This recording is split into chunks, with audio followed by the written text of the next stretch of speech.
begitu banyak harapan di semester 2 ini agar sentimen di global yang memang sudah memberatkan ISG ini akan mereda. Namun nyatanya ternyata dengan ada beberapa hal-hal lain ya seperti belum tahu nih kira-kira inflasi ke 2% kapan, ada perang lagi bertambah.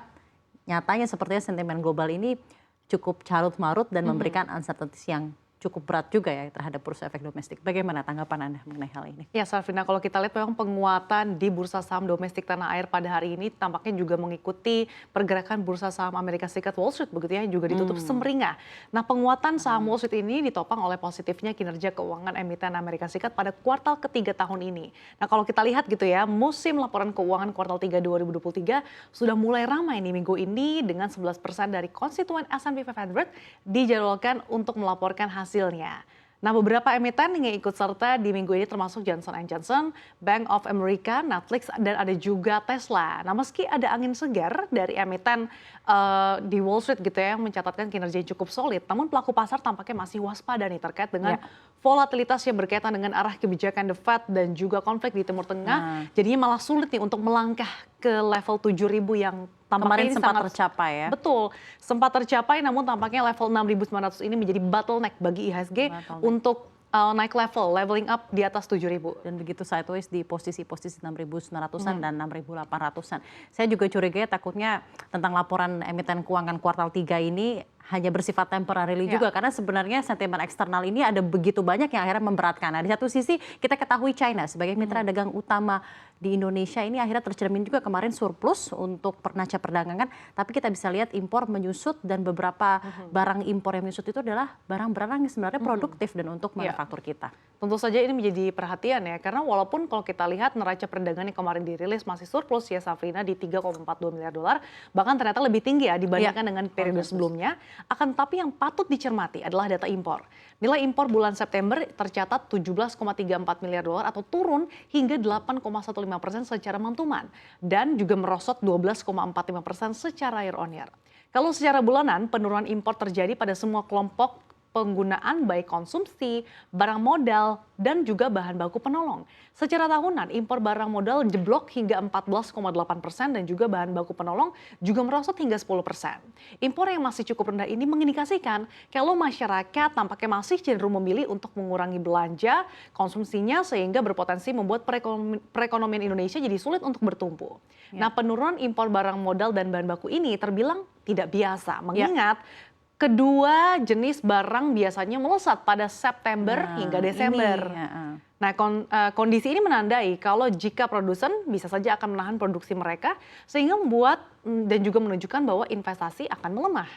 Nah, di satu sisi menurut Anda seperti apa kira-kira kalau di eksternal itu begitu banyak carut marut, bagaimana tentang keadaan kita secara domestik dari ekonomi? Iya, kalau domestik ini tampaknya seperti dengan cuaca di luar ya, memanas juga nih. Karena meski tidak berdampak langsung ke pasar, Safrina, tapi dampak pemerintahan mengenai keputusan Mahkamah Konstitusi yang mengabulkan uji materi terkait batas usia calon presiden dan calon wakil presiden akan tetap jadi perhatian investor.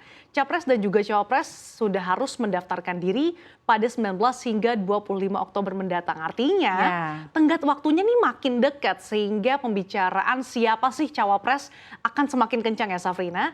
Satu-satunya cawapres yang sudah mengumumkan pasangannya adalah Anies Baswedan yang akan maju bersama dengan Muhaimin Iskandar. Nah, dua calon presiden yaitu Ganjar Pranowo dan juga Prabowo Subianto hingga saat ini belum mengumumkan nih siapa sih calon wakil presiden mereka. Pemilihan capres-cawapres ini tentu akan memberikan gambaran ya Safrina, seperti apa sih peluang masing-masing capres-cawapres dan juga kebijakannya akan gimana nih kalau mereka terpilih. Dan yang menarik kemarin, MK memutuskan batas capres-cawapres tetap 40 tahun sih, kecuali sudah berpengalaman sebagai kepala daerah gitu ya. Tentu saja keputusan ini menuai pro kontra di masyarakat. Artinya jalan Gibran Rakabuming yang merupakan wali kota Solo sekaligus anak Presiden Jokowi yang belakangan ini santer dikabarkan bakal jadi cawapres Prabowo Subianto terbuka lebar. Artinya karpet merah untuk Gibran ini sudah digelar. Nah, di satu sisi itu tadi domestik menarik sekali. Di satu sisi sektoral, apa juga yang patut diperhatikan dari pergerakan sektoral terhadap bursa efek domestik? Iya, kalau kita lihat memang pada hari ini salah satu sektor yang cukup diperhatikan adalah teknologi gitu ya. Tapi kalau kita lihat menariknya Dari kemarin, Spesifiknya? specifically saham Gotoh ini tampaknya menjadi perhatian pelaku pasar karena dalam beberapa hari terakhir ini nyaman bertengger di zona merah, Safrina. Kalau kita lihat bahkan saham Gotoh sempat menyentuh level terendahnya dalam sepanjang masa.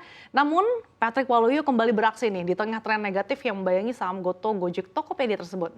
Patrick Waluyo merogoh kocek sekitar 10 miliar rupiah untuk memborong saham Gotoh kemarin 16 Oktober. Nah, sebagaimana diketahui kalau pada perdana kemarin saham Gotoh bahkan sempat menyentuh level Rp54 per saham. 54 ya waktu itu kemarin. Betul, kalau kita lihat secara price performance, secara year to date saham Gotoh sudah ambles hingga 28%.